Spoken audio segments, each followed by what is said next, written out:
I can waste power in the world of Caesar.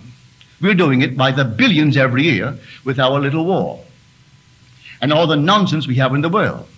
This power you can't waste. You can misuse it, but you can't waste it. I can misuse it every moment of time by imagining unlovely things about people, unlovely things about myself. And I can use it hatefully. Well, I can't waste it. I'll show you why you can't waste it. One night, many, many years ago, I suddenly became aware of two beings. I am the one perceiving them. So there are three, but I am the perceiver.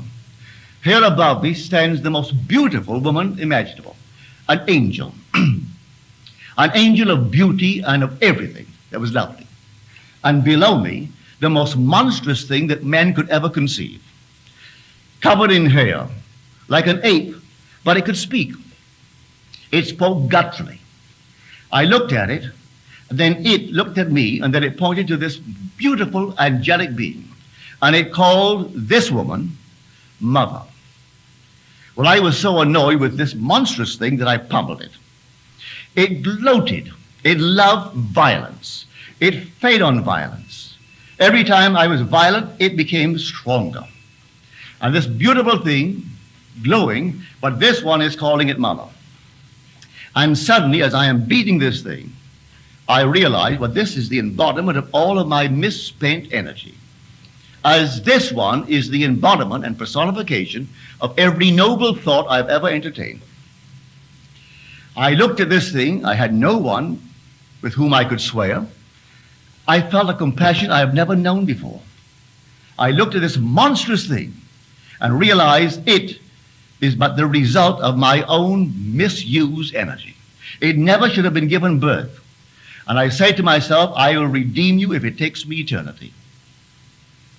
I pledged myself to redeem it. Do you know what happened? At that very moment, before my eyes, the whole thing withered.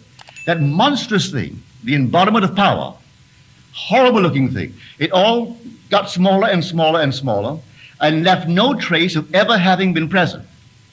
But as it got smaller and smaller and disappeared, the energy returned to me. I felt infinite power. I felt like I could have done anything. The power returned to me. It wasn't wasted. It was misused, but not lost. Nothing is lost in all my holy mountain. So you can't lose the power. You can misuse the power, but you can't lose it. But you'll confront it one day in a monstrous thing like that. And you'll do exactly what I did.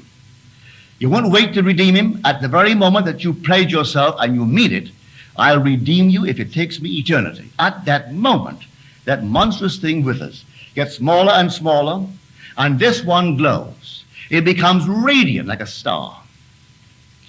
She is the embodiment and the permanent personification, getting ever greater, of your own noble, wonderful thoughts. Every lovely act of yours feeds her. Every ignoble act of yours feeds him. And they walk with you. This one whispers the lovely things, encouraging you to be noble. And this one whispers the violent things. If you are at the crossroads as to what you should do, this one wants to be fed.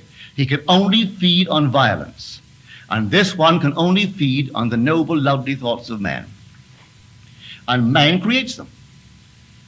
You see your own creation, and it's all the same power of your own wonderful human imagination. From then on, you know where you are. You are a creative power. And you go out to change everything in your world to make it conform to something lovelier. And you don't do it on the outside, you do it on the inside. You do it all in your imagination.